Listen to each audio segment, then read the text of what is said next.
박근혜 18대 대통령 취임식이 오늘 오전 11시 여의도 국회의사당에서 열렸습니다. 삼성전자가 올해 태블릿 PC를 지난해의 2배 이상 판매하겠다고 밝혔습니다. 세계 주요 주식시장의 시가총액이 금융위기 이후 최고 수준에 육박했습니다. 중국계 자금이 한국 시장에 큰 손으로 떠오르고 있습니다.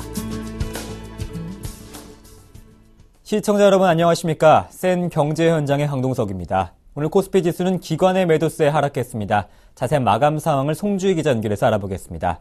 안녕하십니까? 네, 안녕하세요. 네, 송 기자 자세한 마감 시황 전해주시죠.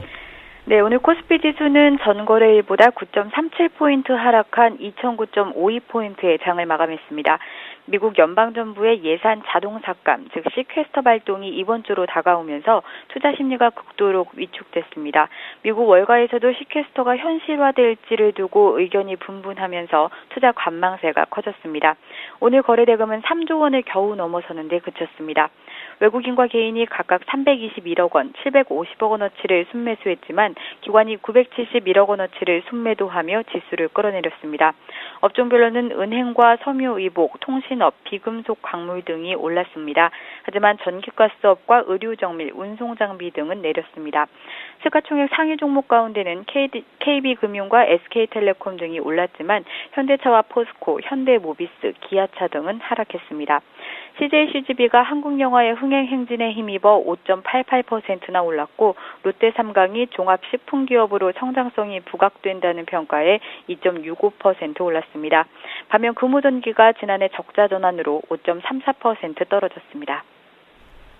네, 글로벌 강소기업 육성을 강조하는 박근혜 정부가 출범을 하면서 코스닥 시장의 긍정적인 전망 이야기가 나오고 있습니다. 증권가에서는 어떻게 보고 있습니까?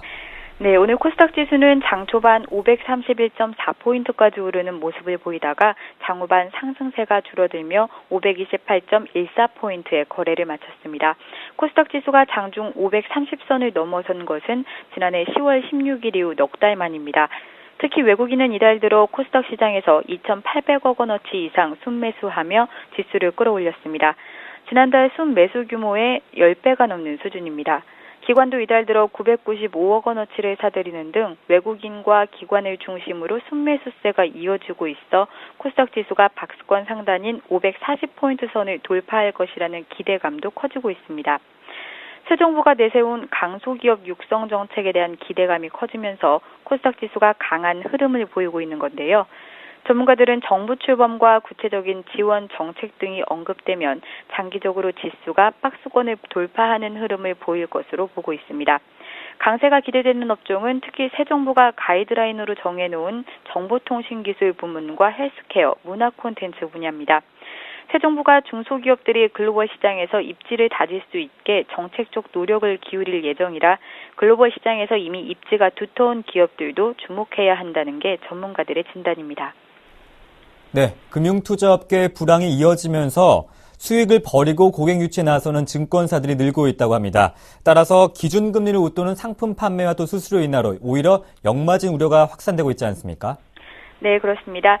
최근 국내 주요 증권사들이 잇따라 연 4% 내지는 5%대의 수익을 제공하는 환매 조건부 채권, 즉 RP 판매에 나서면서 고객들을 끌어들이기 위해 안간힘을 쓰고 있습니다. RP란 증권사가 약정기간 경과 후 확정금리를 보태 되사는 조건으로 발행하는 채권입니다. 만기가 보통 1년 미만이어서 단기 자금을 굴리기에 적합한데요.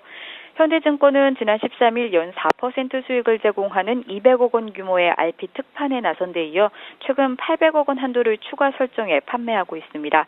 은행 정기예금을 웃도는 수익을 제공해 지금까지 612억 원이나 판매됐습니다. 신한금융투자도 연 4%의 RP를 나흘 새 350억 원 이상 팔았고 KDB 대우증권도 지난달부터 1년 만기에 연 4% 금리를 제공하는 특별한 RP를 매주 월요일에 400억 원 규모로 판매하고 있습니다. 문제는 RP의 약정금리가 기준금리인 2.75%를 크게 웃돌면서 증권업계의 역마진 리스크가 불거지고 있다는 점입니다. 예를 들어 증권사들이 4%의 수익을 약정하고 고객들로부터 자금을 유치했지만 1년 안에 이보다 높은 수익을 내지 않으면 손실이 발생할 수밖에 없는 겁니다. 특히 RP가 주로 투자하는 국공채 1년물이나 통화채 1년물 수익률이 기준금리 인하 기대감에 2.66%로 역대 최저 수준으로 떨어져 4%의 수익을 내기란 사실상 쉽지 않은 상황입니다. RP를 팔면 팔수록 손해를 보는 역마진에 덫에 걸릴 가능성이 있다는 얘기입니다. 은행들도 역마진에서 안전하지는 않은 상황입니다. 은행들은 다음 달부터 판매되는 재형저축 상품에 최초 가입 이후 최소 3년간 연 4% 플러스 알파 금리를 제시하면서 적극적인 마케팅에 나서고 있습니다. 4% 수준의 금리가 투자자 입장에선 높지 않을 수도 있지만 현재 국내 채권 금리가 2에서 3% 수준에서 형성되고 있기 때문에 은행들은 어느 정도 리스크를 감수하면서 재형저축 홍보에 나서고 있는 겁니다. 전문가들은 불황의 터널에서 좀처럼 빠져나오지 못하는 금융투자업계가 고객 자금 유치를 위해 당분간은 역마진 리스크를 어느 정도 참아낼 것으로 보고 있습니다. 네, 증시 관련 소식 송주희 기자였습니다. 고맙습니다. 네, 고맙습니다.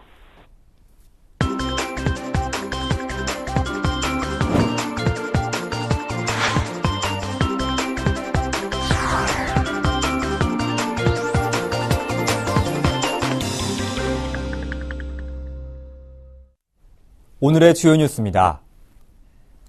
박근혜 18대 대통령 취임식이 오늘 오전 11시 여의도 국회의사당에서 열렸습니다. 이날 취임식에는 전직 대통령과 총리, 각 정당 대표들과 국민대표 100명 등 내빈 1000명이 참석했으며 7만여 명의 시민이 국회 앞마당에서 박 대통령의 취임을 축하했습니다. 박근혜 대통령은 이날 취임사에서 경제 부흥과 국민 행복, 문화 융성을 이뤄낼 것이라며 부강하고 국민 모두 함께 행복한 대한민국을 만드는데 모든 걸 바치겠다고 말했습니다. 박 대통령은 또 경제 부흥을 이루기 위해 창조경제와 경제민주화를 추진해 나가겠다면서 과학기술을 세계적인 수준으로 끌어올려 전 분야에 적용해 창조경제를 구현하겠다고 말했습니다. 취임식 이후에는 광화문 세종문화회관으로 이동해 국민 희망 메시지를 전달받는 복주머니 개봉 행사에 참석했습니다. 청와대 도착 이후에는 임명장을 수여하고 각국 정상급 외빈을 비롯한 경축사절단 30여 명과 만났습니다. 신종균 삼성전자 IT 모바일 담당 사장이 올해 세계 시장에서 태블릿 PC를 지난해의 2배 이상 판매하겠다고 25일 밝혔습니다. 신 사장은 모바일 월드 콩그레스가 열린 스페인 바르셀로나에서 기자간담회를 열고 8인치 갤럭시 노트 8.0을 앞세워 태블릿 PC를 2배 이상 성장시키겠다고 말했습니다. 이어 갤럭시 S4의 공개 행사를 미국 뉴욕에서 다음 달 14일에 연다고 밝혔습니다. 이날 LG전자도 올해 세계 시장에서 스마트폰을 4천만 대 이상 팔겠다는 목표를 밝혔습니다. LG전자 박종석 부사장은 올해 분기당 평균 1,000만 대의 스마트폰을 팔 것이라고 말했습니다. LG전자는 모바일 월드 콩그레스에서 옵티머스 G 프로 등 최고급 시리즈 외에도 3세대 스마트폰 L 시리즈2와 보급형 LTE 스마트폰 제품군인 F 시리즈를 공개했습니다. 세계 주요 주식시장의 시가총액이 금융위기 이후 최고 수준에 육박했습니다. 금융투자업계와 한국거래소에 따르면 세계 거래소 연맹의 20개 거래소 시가총액이 지난 20일 현재 55조 1천억 달러로 금융위기 이후 최저치였던 2009년 3월 9일에 2배 이상으로 불어났습니다. 또 금융위기 이후 최고를 기록했던 2011년 5월에 비해 98.2% 수준까지 올랐으며 역대 최고였던 2007년 11월에 비교해서도 88.4%에 이르렀습니다. 세계 시총은 미국발 금융위기로 2009년 초반에는 25조 달러대까지 떨어졌습니다. 세계 증시 시총이 증가한 이유는 미국과 유럽, 일본이 경기 부양을 위해 시장에 돈을 푸는 양적 완화 정책을 펼쳤기 때문으로 풀이됩니다. 국가별로는 미국이 18조 달러로 전 세계 시장 시총의 32.7%를 차지했으며 한국은 1조 1천억 달러로 세계 증시의 2%를 차지했습니다. 중국계 자금이 한국 증시의 큰 손으로 떠오르고 있습니다. 현대증권에 따르면 연초 이후 중국계 자금 유입 규모가 1조 4,200억 원으로 집계됐으며 지난 4개월간 중국계 자금 유입액은 2조 8천억 원으로 나타났습니다. 이에 반해 미국계와 영국계 자금은 올해 들어 각각 1조 6,600억 원, 9,800억 원이 유출됐습니다. 현대증권은 중국계 자금이 대거 유입됐기 때문에 최근 급격한 원엔 환율의 변화에도 코스피 조정폭이 크지 않았다고 분석했습니다. 한국 증시에서 중국계 자금이 차지하는 비중은 1.5%에 불과하지만 현재와 같은 자금 유입 속도가 지속되면 중국계 자금 비중이 빠르게 커질 전망입니다. 코스닥 기업들의 올해 현금 배당 총액은 4,297억 원으로 작년 같은 기간보다 8.7% 증가했습니다. 한국거래소가 코스닥 상장 12월 결산법인 가운데 2년 연속 배당한 192개사를 대상으로 조사한 결과 이같이 나타났습니다. 그러나 평균 시가 배당률은 1.99%로 지난해 2.21%에 비해 0.22%포인트 감소했습니다. 업종별로 한 개사당 평균 배당금 총액을 보면 방송 서비스가 106억 원으로 가장 많았고 유통과 기타 서비스, 소프트웨어가 그 뒤를 이었습니다. 배당금 총액은 동서가 470억 원으로 1위에 올랐고 GS 홈쇼핑과 SFA, 파라다이스 등 150억 원이 넘는 현금 배당을 실시했습니다. 시가 배당률로는 KPX 생명과학이 12.7%로 가장 높았으며 KCT, 정상 JLS, 진로발효가 상위에 올랐습니다. 미국 여야의 벼랑 끝 전술로 연방정부의 자동 예상 삭감, 즉 시퀘스터가 5일 앞으로 다가왔지만 막판 타결 가능성이 낮아지고 있습니다. 파이낸셜 타임즈와 로이터 통신은 미국 정치권이 3월 1일 자동 발동되는 시퀘스터를 막기 위한 합의안을 도출하지 못할 것이라고 보도했습니다. 미국 의회가 25일 개원하지만 백악관과 공화당은 팽팽히 맞서면서 협상 재개 계획이 없는 상황입니다. 공화당 지도부는 오바마가 시퀘스터 협상에 추가 증세를 요구하는 것이 부당하다고 지적하면서 시퀘스터 발동으로 재정 지출이 삭감되는 편이 낫다는 입장을 고수하고 있습니다. 오바마 대통령은 시퀘스터가 발동되면 주정부들이 공공기관 폐쇄 사태와 같은 재앙이 발생할 것이라고 경고했습니다. 워싱턴 포스트는 민주당이 시퀘스터에 따른 고통을 주장하고 있지만 영향이 즉각 가시화되지 않을 경우 이번 싸움은 공화당의 승리로 끝날 수 있다고 전망했습니다. 네, 오늘 대한민국의 제18대 대통령이자 첫 여성 대통령인 박근혜 대통령 취임식이 있었습니다. 이와 관련해서 서울경제신문의 유병훈 기자 연결해서 알아보겠습니다. 안녕하십니까? 네, 안녕하세요. 네, 오늘 국회에서 박 대통령의 취임식이 있었습니다. 자세한 내용 전해주시겠습니까? 네, 박근혜 대통령은 오늘 새벽 0시 안보 상황을 점검하면서 대통령으로서의 공식 임무를 시작했습니다. 박 대통령은 그 시각 삼성동 자택에서 한 라인을 통해 정승조 합동참모본부 의장으로부터 대북 경계태세를 보고받았는데요. 아침 들어선 오전 10시께 삼성동 자택을 나서며 동작동 국립현충원을 참배하는 것으로 대통령으로서의 일정을 시작했습니다. 이어 박 대통령은 오전 10시 55분께 취임식 행사가 열리는 여의도 국회에 도착했습니다. 박 대통령은 취임 선서와 20여 분 동안 이어진 취임사, 이명박 전 대통령 환송을 이어갔는데요. 박 대통령은 취임사를 통해 대한민국 대통령으로서 국민 여러분의 뜻에 부응해 경제 부흥과 국민 행복, 문화 융성을 이뤄내겠다고 말했습니다.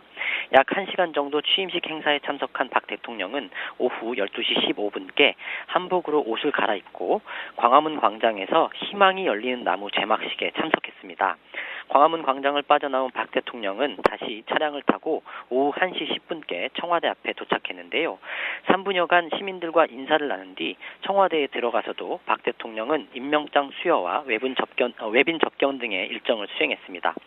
오늘 오후 4시엔 세종문화회관에서 열린 취임 경축연회에서 1시간가량 참석한 뒤 다시 청와대로 들어왔고 오후 7시부터 외빈 만찬을 진행하는 것으로 공식 일정을 마무리할 예정입니다. 하지만 국정 업무 보고와 안보 상황 점검, 청와대 인수인계 등을 챙기느라 밤늦게까지 업무를 이어갈 것으로 보입니다. 네, 오늘 박근혜 대통령의 취임사는 향후 5년간의 국정 방향을 미리 볼 수 있다는 점에서 관심이 쏠리고 있습니다. 취임사 내용에는 어떤 내용이 있었습니까? 네, 대통령 취임사는 대통령이 공식적인 임기 시작을 알리며 국민들에게 전달하는 첫 메시지입니다. 박근혜 대통령이 오늘 발표한 취임사에는 국민, 행복, 경제, 문화, 희망이라는 5개의 단어가 가장 많이 등장해 향후 5년간 국정 운영 방향을 미리 엿볼 수 있었습니다. 박 대통령은 취임사를 통틀어 국민이라는 단어를 무려 57차례나 반복하며 국정 운영의 중심이 국민에 있다는 사실을 거듭 강조했는데요. 한강의 기적을 통해 민주화와 산업화를 동시에 이룩하고 오늘날의 대한민국을 있게 한 바탕에도 국민들의 헌신이 있었으며 앞으로 이룰 제2의 한강의 기적도 국민들이 함께 과실을 향유해야 한다는 철학을 표현한 것입니다. 역대 대통령들이 그랬던 것처럼 박 대통령 역시 경제 부흥의 중요성을 강조하면서 취임사 초반부터 이를 언급했는데요. 하지만 그는 단순히 경제 성장을 이뤄야 한다는 구호에서 한 발짝 더 나아가 성장을 바탕으로 국민 행복 시대를 열어야 한다는 변화된 방향성을 제시했습니다. 오늘 취임식에선 싸이와 JYJ 등 한류 스타의 공연과 전통 문화도 어우러졌는데요. 이에서 보듯 문화는 박근혜 정부를 관통하는 키워드가 될 전망입니다. 박 대통령은 문화를 바탕에 둔 콘텐츠 산업을 창조 경제를 견인하고 새로운 일자리를 만들어내는 핵심 산업으로 꼽았으며 사회적 갈등을 치유하고 더 행복한 나라를 만드는 데도 큰 역할을 할 것이라고 봤습니다. 박 대통령의 취임사 제목은 희망의 새 시대를 열겠습니다였습니다. 경제 부흥, 문화 융성 등 추진 과제를 통해 만들고자 하는 이상적인 목표가 희망이 있는 나라라는 것을 보여주는 대목입니다. 네, 오늘 박근혜 정부의 향후 5년간을 축복 또 축하해주는 자리여야 하지만 현재 정치 상황 그렇지 못했습니다. 현재 정부 조직 개편이나 인사청문회가 늦어지면서 반쪽 정부 출범이라는 이야기가 나오고 있지 않습니까? 네. 앞서 말씀드린 것처럼 박 대통령은 25일 0시를 기해 제18대 대통령으로서의 권한과 역할을 인수해 법적 임기를 시작했지만 내각조차 구성하지 못하는 등 비정상적으로 첫 발을 내디뎠습니다. 방송통신위원회 기능에 미래창조과학부 이관 문제를 둘러싼 여야 간 이견으로 정부 조직 개편 협상은 여전히 제자리 걸음이고 정홍원 초대 국무총리 후보자는 아직 국회 인준을 받지 못한 상태입니다. 더욱이 장관 내정자들에 대한 국회 인사청문회는 오는 27일부터나 시작할 예정이어서 불가피하게 MB 내각으로 출발을 하게 됐습니다. 특히 정부 조직 개편안 협상이 난항을 거듭하면서 26일 국회 본회의 처리가 불확실한 데다 민주당이 장관 후보자 가운데 도덕성 논란에 휩싸인 김병관 국방장관 내정자를 포함해 최소한 3명가량은 낙마시키겠다고 벼르고 있어 자칫 박근혜 정부와 이명박 내각과의 어색한 동거가 예상보다 길어질 수 있다는 우려가 나옵니다.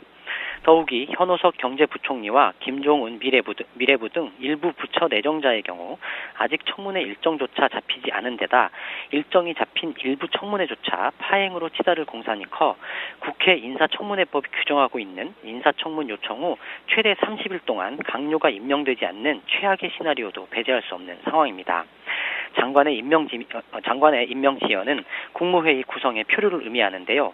물론 이명박 정부 강요들의 사표가 아직 수리되지 않아서 형식상의 국무회의는 존재하지만 박 대통령이 중요 현안 처리를 위해 이명박 내각으로 국무회의를 개최하기에는 부담이 있을 수밖에 없습니다.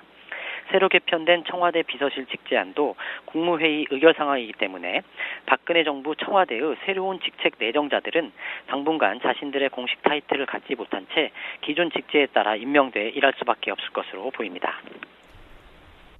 네, 지금까지 정치부 유병원 기자였습니다. 고맙습니다. 네, 감사합니다.